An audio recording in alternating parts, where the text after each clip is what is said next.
오늘 말씀은 마태복음 4장 12절부터 25절까지의 말씀입니다. 주어진 본문의 말씀을 저와 여러분이 교독하여 읽도록 하겠습니다. 요한이 감옥에 갇혔다는 소식을 듣고 예수께서 갈릴리로 물러나셨습니다. 예수께서 나사렛을 떠나 스불론과 납달리 지역에 호숫가가 있는 가버나움에 가서 그곳에 사셨습니다.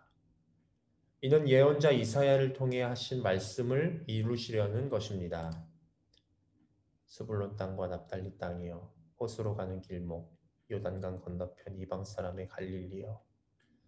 어둠 가운데 살고 있는 백성이 큰 빛을 보았고 죽음의 그림자가 드리워진 땅에 앉아 있는 사람들에게 빛이 비쳤다. 그때부터 예수께서 말씀을 전파하기 시작하셨습니다. 회개하라, 하늘나라가 가까이 왔다. 예수께서 갈릴리 호숫가를 거니시다가 두 형제 베드로라고 하는 시몬과 그 동생 안드레를 보셨습니다. 그들은 어부들로 호수에 그물을 던지고 있었습니다. 예수께서 말씀하셨습니다. 와서 나를 따르라. 내가 너희를 사람 낚는 어부로 삼을 것이다. 그러자 그들은 곧 그물을 버리고 예수를 따랐습니다.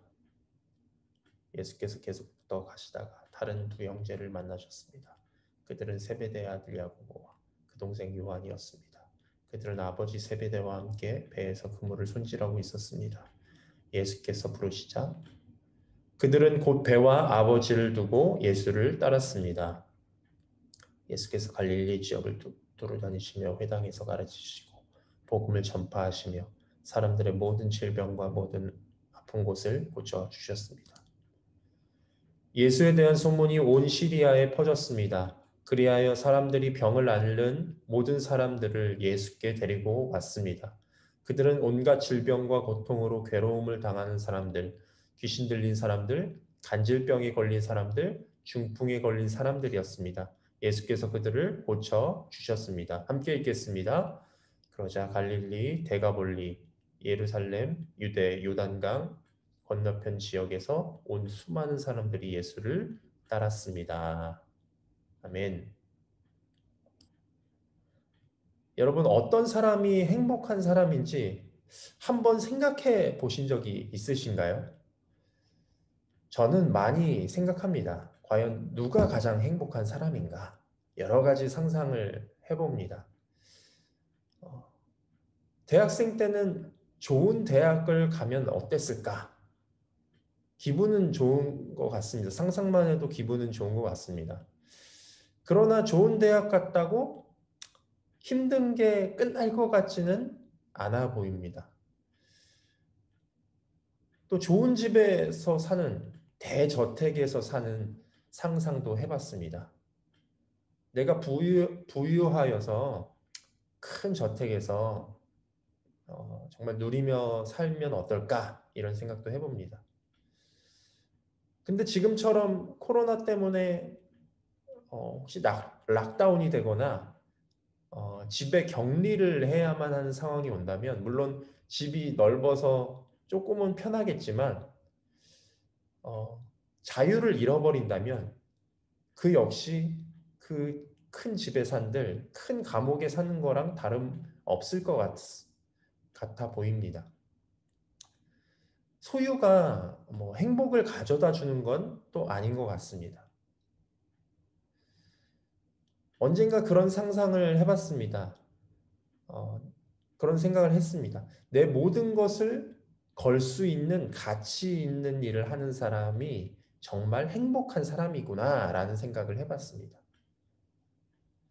그런데 내가 모든 것을 걸 수 있는 가치가 있는 그것이 하나님께서 원하시는 일이라면 저는 더는 바랄 게 없을 것 같습니다. 저는 이 세상에서 가장 행복한 사람이 하나님의 부르심대로 순종하여 그 길을 걸어가는 사람이라고 생각합니다. 물론 억지로 걸어가는 거 말고 자원하는 마음으로, 기쁨으로 걸어가는 그런 부르심을 가진 사람이 이 세상에서 가장 행복한 사람이라고 생각을 합니다. 오늘 본문은 하나님께 부르심을 받은 예수님, 그리고 예수님께 부르심을 받은 제자들에 대한 이야기가 기록되어 있습니다. 저는 오늘 본문을 통해서 이 부르심에 대한 말씀을 드리고자 합니다. 세례 요한이 감옥에 갇혔다는 소식을 들으신 예수님께서는 갈릴리로 물러나셨습니다. 본문 2절에 보시면 예수께서 나사렛을 떠나서 스불론과 납달리 지역에 호숫가가 있는 가버나움에 가서 그곳에 사셨다라고 기록되어 있습니다. 이는 이미 구약 성경 이사야를 통해서 예언된 내용이죠. 본문 14절 15절에 그 내용들이 기록되어 있습니다. 제가 읽도록 하겠습니다. 스불론 땅과 납달리 땅이여 호수로 가는 길목 요단강 건너편 이방 사람의 갈릴리여 어둠 가운데 살고 있는 백성이 큰 빛을 보았고 죽음의 그림자가 드리워진 땅에 앉아있는 사람들에게 빛이 비쳤다.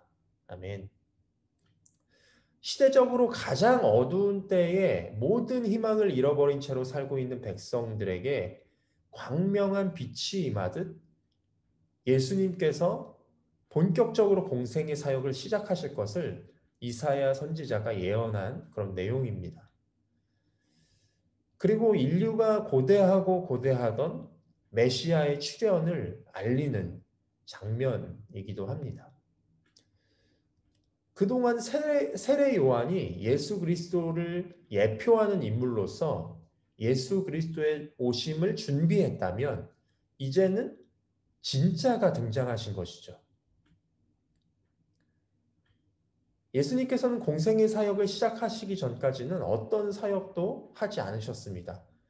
하나님 아버지 때에 부르심을 받기까지 예수님께서 기다리셨던 것이죠. 인내하셨던 것입니다. 예수님은 40일을 금식하신 후에 마귀가 주는 시험을 말씀으로 모두 물리치신 후에 비로소 사역을 시작하실 수 있었던 것입니다. 예수님은 늘 매 순간 하나님 아버지의 말씀에 순종해야만 했고 그때가 차게 되자 하나님 아버지의 부르심을 받으시고 온 인류를 구원할 메시아로서 그 부르심을 시작하셨습니다. 그 부르심의 책임이 얼마나 무거우셨겠습니까? 그 위대하지만 지기 힘든 십자가의 부르심 앞에서 예수님은 하나님 아버지께 순종하며 그 길을 묵묵하고 담담하게 받아들이시고 그 길을 걸어가기 시작하신 것입니다. 예수님의 생애와 예수님의 사역은 그리스도인들이 어떻게 살아가야 할지를 보여주는 모델과도 같은 역할을 합니다. 우리는 모든 순간에 예수님을 본받아야 한다는 사실이죠. 선택의 상황이나 풀기 어려운 문제들 앞에서 그리스도인들은 생각을 합니다. 예수님이라면 어떻게 말씀하실까? 과연 예수님이라면 이 상황에서 어떻게 행동하실까? 예수님을 기준으로 삼습니다. 왜냐하면 예수님은 태초부터 계신 하나님의 말씀이시요 하나님과 같이 계신 분이시기 때문입니다. 예수님의 생애를 통하여서 우리는 하나님의 뜻을 발견할 수 있기 때문입니다. 예수님께서 어떻게 행하셨는지를 보면서 하나님께서 어떻게 우리 가운데 행동하길 원하시는지 예수님의 삶을 통해서 나타내셨다고 우리는 믿기 때문입니다. 친히 인간의 몸을 입고 모든 하나님의 뜻을, 하나님의 의를 다 이루셨기 때문에 우리는 예수님을 본받을 만한 분으로 여길 수밖에 없는 것이죠. 예수님은 하나님 아버지의 부르심을 받고 사역을 하셨습니다. 이는 모든 그리스도인들이 하나님의 부르심을 받고 아버지의 뜻을 이루며 살아가야 한다는 것을 친히 보여주신 것이라고 할 수 있겠습니다. 본문 3절에 보시면 그때부터 예수님은 하나님의 말씀을 전파하기 시작하십니다. 회개하라 천국이 가까이 왔다. 이 복음 전파를 시작으로 예수님은 돌아가시기 전까지 3년 반 동안 이 사역을 감당하십니다. 예수님의 그 인생이 결코 긴 시간이 아니죠. 33년이라는 짧은 생애 가운데 그것도 3년 반 동안만 메시아로서의 직무를 감당하신 것입니다. 인간적인 생각으로는 더 오랜 시간 예수님께서 살아계셔서 복음을 전파하시고 많은 병자들을 고치시고 가르치셔야 하는 게 아닐까라는 생각도 들기도 합니다. 너무 빨리 허무하게 돌아가셨다는 생각이 들기도 합니다. 그러나 아버지께서 아들을 보내신 목적은 메시아 그 자체로 힘을 가져서 영향력을 떨치는 것이 아니었습니다. 온 인류를 위해서 죽으시고 부활하신 예수님을 따라서 모든 믿는 자들이 예수님께서 걸으셨던 길로 걸어가라고 부르시는 것인 줄 믿습니다. 그러므로 예수님을 모델로 삼아서 하나님께서 부르신 길을 걸으라고 그렇게 말씀하신 것이죠. 그래서 예수님도 대규모 무리를 택하시지 않으시고 소수의 제자들을 택하여 부르시고 그들을 훈련시키셨던 것입니다. 하나님 아버지께서 온 인류를 위해서 아들 예수 그리스도를 부르셨다면 예수님은 또한 예수님께서 가셨던 길로 걸어갈 제자들을 택하여 부르신 것이죠. 그 제자들 또한 다른 이들을 또한 제자 삼고 그들이 또 다른 이들을 또한 제자 삼으며 계속해서 이 재생산이 계속 되기를 원하셨던 것입니다. 결국 예수님이 부르심을 받았던 것처럼 부르심을 받고 예수님이 사역하셨던 것처럼 사역하는 제자들이 계속해서 많아지게 된 것입니다. 여러분 결국 제자는 모두 하나님께 부르심을 받은 사람들입니다. 그렇다면 제자는 누구입니까? 제자는 예수님을 따르는 자들이죠. 예수님도 아버지께 부르심을 받았던 것처럼 제자들을 부르셨습니다. 18절에 보시면 갈릴리 호수에서 베드로와 안드레를 부르십니다. 내가 너희를 사람 낚는 어부로 삼을 것이다 라고 하시면서 그들을 제자로 부르시죠. 그러자 그들은 그물을 버리고 예수를 따랐다고 기록되어 있습니다. 즉각 자기의 생업을 버릴 정도로 즉각 순종하여 예수님을 따랐던 것입니다. 예수께서 부르실 때 즉각적으로 순종하여 따르는 사람이 바로 예수님의 제자라고 말할 수 있겠습니다. 이들은 예수님이 행하신 일들을 직접 목격했고 예수님께서 승천하신 후에 성령을 받은 후에 예수님께서 행하신 일을 본 그대로 또한 행했던 사람들입니다. 또한 그 제자들을 통해서 계속해서 제자 삼고 복음을 전하는 일이 지속되어서 그 전해진 복음이 지금 우리 앞에까지 와 있게 된 것입니다. 여러분, 지금 이 시점에서 질문을 하나 드리고 싶습니다. 여러분은 하나님께서 부르신 사람이 맞습니까? 하나님의 직접적인 부르심이 없다고 해도 하나님의 말씀대로 살려고 애쓰고 예수님이라면 어떻게 행동하실까? 예수님이라면 어떻게 말씀하실까? 이런 고민을 하며 모든 일을 결정한다면 여러분은 하나님의 부르심을 받은 사람이 맞습니다. 그 부르심의 책임이 우리에게 있는 것이죠. 여러분, 책임이라고 하면 늘 무겁게 느껴지죠. 그러나 이 부르심, 하나님의 부르심은 우리의 책임임과 동시에 영광스러운 일입니다. 나도 하나님의 영광스러운 부르심을 받은 사람이며 예수님의 발자취를 따르는 특권을 누리는 사람들인 것입니다. 여러분, 나는 내가 아는 것보다 사실 대단한 사람입니다. 요한복음 14장 2절에 예수님은 이렇게 말씀하셨습니다. 누구든지 나를 믿는 사람은 내가 하는 일들을 그도 할 것이요 이보다 더 큰 일도 할 것이다 말씀하셨습니다. 예수님께서 친히 보여주신 일을 모두 제자들이 할 수 있는 일들이었죠. 물론 훈련의 시간들이 필요했었습니다. 그러나 때가 되자 제자들 모두 위대한 사도로 부르심을 받아 쓰임 받게 되었습니다. 본문 23절부터 예수님은 가르치시고 복음을 전파하시고 아픈 사람을 치유하시는 내용이 기록되어 있습니다. 이 가르치심과 복음 전파와 치유 사역은 예수님의 3대 사역이죠. 이 모든 사역들을 예수님 승천 이후에 제자들 또한 이 예수님께서 행하셨던 사역들을 감당할 수 있었고 그 덕분에 복음이 온 세계에 전파되었고 지금 우리에게까지 와 있다는 것입니다. 여러분 지금 현대 시대를 살고 있는 우리는 예수님이 하셨던 일을 할 수 없을까요?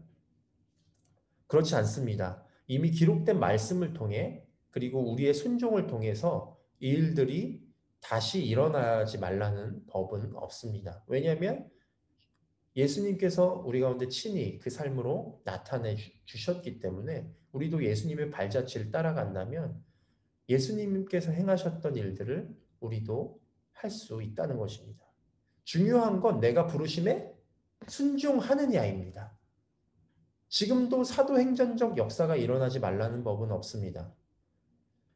온누리교회가 그동안 그렇게 강조했던 슬로건이 바로 액츠 29입니다. 사도행전의 29장을 쓰자는 것이죠. 안 될 이유가 없는 것입니다. 이미 예수님은 삶으로 친히 보여주셨고 우리는 그 위대한 부르심, 예수님의 부르심 앞에 놓여 있습니다. 여러분, 이 아침에 하나님께서 나를 부르시는 줄 믿습니다. 그리고 어떻게 순종해야 할지를 이미 우리 가운데 다 알려주셨다고 믿습니다. 우리가 순종하려고 주님 앞에 엎드릴 때 반드시 주님은 어떻게 우리가 순종해야 할지를 알려주실 것입니다. 또한 이미 우리 가운데 말씀으로 알려주시고 계신다고 믿습니다. 이 시간 그 부르심에 응답하며 나에게 주신 그 말씀에 순종하겠다고 결단하며 기도하는 저와 여러분이 되셨으면 좋겠습니다. 지금 기도 제목을 보시고 함께 기도하도록 하겠습니다.